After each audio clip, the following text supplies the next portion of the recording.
Well, hello everybody, and welcome to the day before opening day here in Illinois. This is a glorious weekend, for tomorrow is October 1st. Let us rejoice. And in order to celebrate the opening of deer seasons, well, most deer seasons, I think pretty much everybody, if you're not already open, you're gonna be open tomorrow. We're gonna celebrate with our first successful whitetail buck kill of the year from our dear friend and longtime team member, Mr. Josh Fletcher up in Wisconsin. After Josh's hunt, we're going to get to the winner of last week's contest celebrating 200,000 YouTube subscribers. So I'm going to stop talking. Let's watch Josh absolutely smash a buck on his second sit of the season right now. Well, ladies and gentlemen, welcome to this week's episode of Bow Hunt or Die. I'm Josh Fletcher. I just got back from Montana elk hunting, and now I'm jumping into whitetail mode. Trail cameras have been popping down in southwest Wisconsin, Sarah's family farm, as we put in a nice couple good food plots down there using a rack fuel seed. And the one plot in particular, it's a Nebraska plot, has really been blowing up with bucks regularly. One buck in particular, he's just a real wide 8-point, beautiful mature buck. He is, I would love to knock the wind out of him and maybe some of the other ones too that are showing up, but he's the one that really caught my eye. But either way, I'm heading southwest right now. The temperature has really dropped. There was a cold front that has moved in. It was 80 degrees yesterday. Today is supposed to be a high in the low 60s to mid 60s. Scattered storms, teeth storms moving through, so everything's in the making for a good early season hunt. Enough talk. Let's get out there. Let's get a little bow hunting in.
He was in there making a rub, and he stepped right out, gave me about a 20-yard shot, and I just pinwheeled him. He ran right here and is dead. Oh, yes. Yes. It's a mess. Yes. Oh, that is awesome. All right, here he is. I tried to get him cleaned up the best that we can. He is heart shot. Still gushing blood out of him, but beautiful tall racked 8-point. I am happy as can be. This will be fun. Now I can work on getting Sarah her buck and getting Ann her buck. So get to have a little fun now. Awesome hunt. This started out actually a couple days ago. Me and Sarah came up here and we sat a couple trees over. And we were getting this buck and a big white 8 on trail camera. And we had this buck probably about 40 yards, 50 yards. Sarah had to unfortunately work today and I had off. So not wanting to miss an opportunity, next time we'd be able to get down here would be next week. So I jumped in the truck, hunted with my mother-in-law Ann, and this guy stepped out. Gave me about a 20-yard shot, slightly quartering to. I'm shooting the NAP Thunderhead Nitro. So it's a fixed blade broadhead. We've shot a couple elk with them. They are a solid broadhead. I really love them. I've shot mechanicals pretty much all my entire life, but I wanted to go to fixed blades this year. And for an instance just like this, it just pinwheeled him, clipped his heart. He ran a whole whopping 8 yards and there he is. Dead. D-E-D dead. Absolutely love it. Beautiful buck. I am proud of this buck. This is a cool buck. Thank you for watching Bow Hunt or Die. All right, well, that is definitely a great way to begin and unfortunately kind of end your season because Wisconsin is a one-buck state, but man, perfect shot. The deer dies literally almost underneath the tree that he's hunting out of. Like, it doesn't get a whole lot better than that. Now, fortunately, I talked to Josh this morning, and I don't know if you guys in the background knew this, but Josh drew or somehow acquired a tag for a military base in Wisconsin that he now can hunt, which doesn't count towards his 1 buck limit, I guess, is what he told me. So he can actually go shoot another buck. So Josh, because he is a public servant, gets an insane amount of vacation time. Unlike the rest of us in the private sector who have to work every day, Josh just gets to take off swaths of time. He just spent, like 3 weeks in, where the hell was he? Montana? Now he's gonna take a rutcation and he's gonna go deer hunting again. So you know what? Good for Josh. That is awesome. I hope he kills another giant buck. Sarah is actually out. Probably not right now, but my guess is they're headed there right now, back to that same food plot to shoot one of those bigger bucks that's in there. You know, that was nice of Josh to shoot the smallest buck of like the group and leave the bigger ones for Sarah and her mom. That was really nice of him. But man, what a great hunt. Hang and hunt, awesome footage, great shot, easy recovery. Textbook. Does not get any better than that. So congrats again to Josh. Let's jump into Ask the Experts. We got another great one this week. So this question comes from Veronica Wilson, who says, I would love to get into shooting a bow, but I have no idea where to start. Do you have any advice or directions? That would be amazing. Yeah, my advice is listen to what PJ says because he's a lot smarter than I am. So let's take a look at that right now. All right, guys, this is the kind of question that I like because it comes from someone who says they have never shot a bow. They would like to get into archery, bow hunting, shooting a bow, etc., and they have no idea where to start. They were looking for some advice. So my advice to someone just getting into it would be to go out to a pro shop and play around with some different bows. The biggest mistake that I think folks make when they go to get their first bow is getting something that's really beyond their capabilities to start. You go out there, you know, someone like myself, if there was a guy my age, my size, they would think, oh, I need to get a 70-pound bow. If you've never shot a bow before, that's gonna be a lot. It's gonna create bad habits. You're gonna have problems. Start out low. You know, if this is your first bow, 30, 35, 40 pounds, that's a great place to start with. It's going to be comfortable to shoot. Shooting a bow and arrow isn't so much about strength as it is coordination. It uses muscles that you don't use for anything else.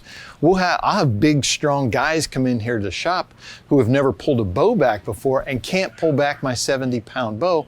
It's not because they're not strong enough, they don't have the coordination.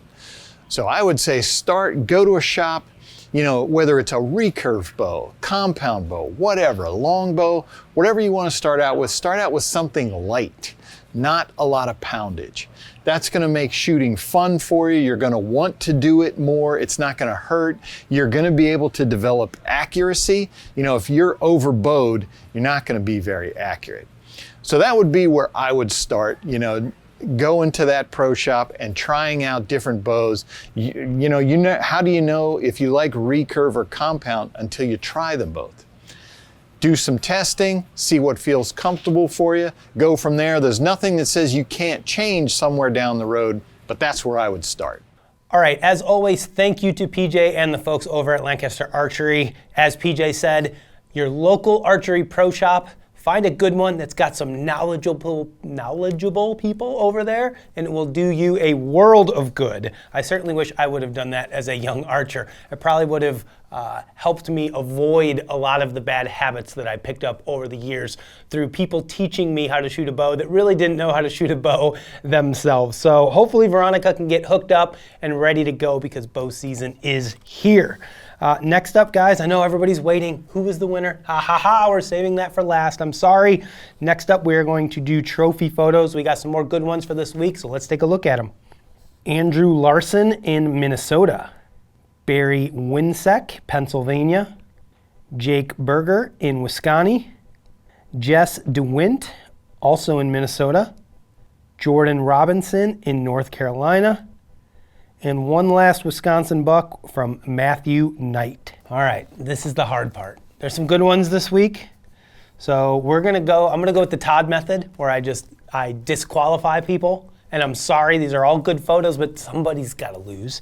First of all, Jordan in North Carolina, there's no bow in the photo. We all know that's immediate grounds for disqualification. She's got an arrow, but no bow. Next, I'm gonna jump to Matthew Knight. Bro, you got COVID or something? Why was your buddy so far away from you when he took this photo? I don't understand the trend of taking photos, trophy photos, like ultra far away. I see this now. This is like a thing. It's never going to be a winner in our case. It's a great photo. If your buddy would have just walked up closer to you and taken the photo and cropped it nicely, you probably would have won. It's a hell of a deer. I can barely even see the rack. You're so far away. Matthew, get me a closer image. Maybe next time. Next, Andrew Larson, Minnesota, no bow in the photo. He's DQ'd, which leaves us to Jake, Jess, and Barry. I really like Jake's a lot, but there's some sort of weird shadow thing going on. Man, Jake, you're right there, dude. You're right there. But I'm going to disqualify you because of this weird shadow thing. I don't know what's happening there. It looks like you're in the truck headlights or something. Which leaves us with Barry and Jess. Barry, you got a little bit too much white belly showing in this picture for me. Jess, she did a good job tucking the legs, big smile, I can see the bow. Jess DeWint from Minnesota, she is our winner. Congratulations to everybody, because these are some fine animals and some really good bucks. Jess, make sure you reach out to us, get us your information, info@bowhunting.com, and we will send you your prize pack. Last order of business for today. Who is our winner? Paul, how many comments did we have on the last episode? 1,800, just over. 1,800 comments. Thank you to everybody who has supported us along the way on our journey to 200,000. Next stop, 300,000, and we'll give some more gear away. So how did we pick the winner? We found a website where you put in the URL of your video and it goes through the comments and randomly selects one of them. Is that accurate? Is that what we did? That's an accurate portrayal? We don't know how it works. We have no affiliation with it. Could be junk, but it picked a random one for us. And it picked, do you think it's a boy or a girl? Jamie. Could go either way. I'm gonna go boy. I think there's a 90% male chance it's a guy. According to our statistics, there's a 95% chance that this is a male. Jamie Partington. So thank you to Jamie Partington, whose comment was, my favorite part is where you rip on the guy for leaving trash behind. Don't leave any garbage in the woods. What are you thinking? Especially public land. Who's doing this? What sort of hunter goes out to public land and just leaves all their trash at the bottom of the tree? A loser. That's who. Somebody knows who that is. That person may even be watching this video. You are a loser. No excuse for this. Jamie, you are a winner, not a loser. So thank you. Make sure you reach out to us, info@bowhunting.com. We will get all your prizes sent to you. I don't know where they went. They're around here somewhere. Trust me, we still got them. Jamie, congratulations. And once again, thank you to everybody for subscribing. And good luck to those of you who are going out on October 1st. It is finally here, the best time of the year. Wear your safety harness. Be safe. Shoot straight. Remember to have fun. Smile in your trophy photos. And we will see you next time right here on Bow Hunter Dive. Your hand. And how many? That's a 360 camera. So it's filming you right now. In other words, do it a happy dance?